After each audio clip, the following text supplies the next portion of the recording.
So, hi guys, tanghali na pala. So, papunta ako ngayon sa Ilaya upang patumugin yung isa kong alaga, si Bisay. For today's video mga idol, so napakaaliwalas ng panahon ngayon dito sa amin. Hindi nyo mapapansin, ayan, sikat na sikat ang araw. Pero ngayon lang yan dahil kahapon may sama ng panahon.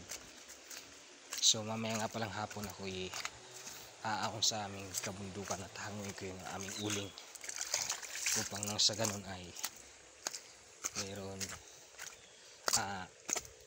maibilad na rin at mayroon na kami uli yung panggatong na uling. So ayun, for this video dahil sumikat na yung araw, kala ko kanina hindi init, ay punta natin yung isa ating alagang si Bisaya, tsak bilad na yun. Post ko muna ang videos, continue mamaya. So yun nga pala mga idol, kung napapansin nyo ang daan, dahil yung mga nakang araw nga ay sobrang maulan. Ayan, sobrang putik.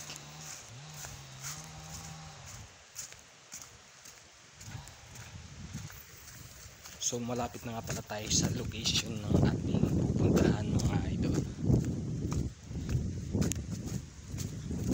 So ayan, kung napapansin nyo, tubigan na yan ay yan lang ang pupuntangin na talukan dito sa may part ng sa amin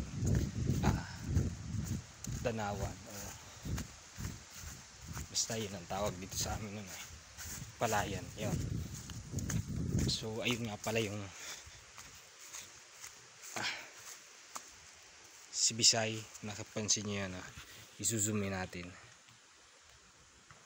yun.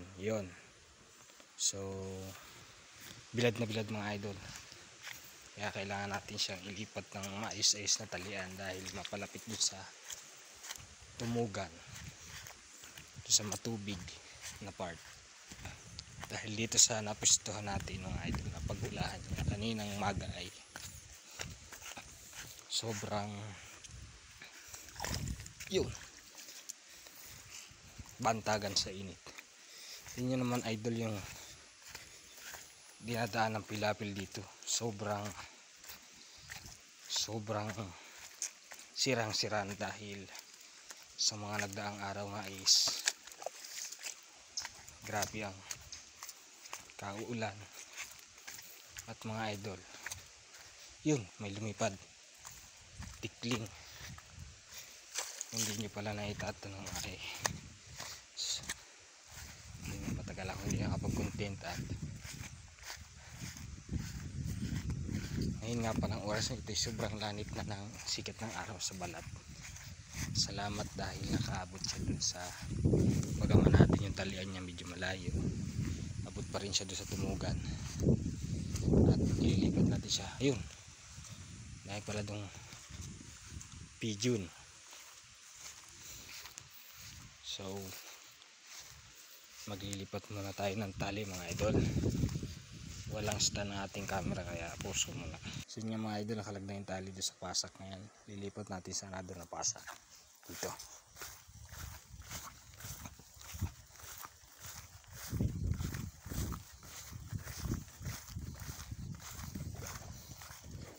Yan siya mga idol, yan si Bisay. Yan, paragulong na yun.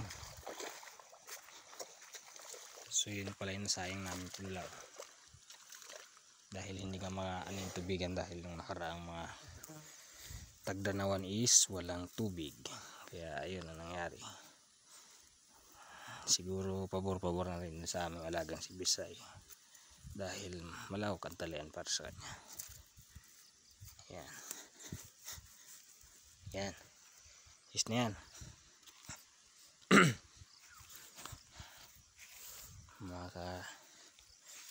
Galakan natin at silipin din natin ang isa nating alaga dito sa may sapa. So hindi ito sa sapa, ilog dito. So ayan mga idol. So tingnan natin dito si Samsung Galaxy Junior.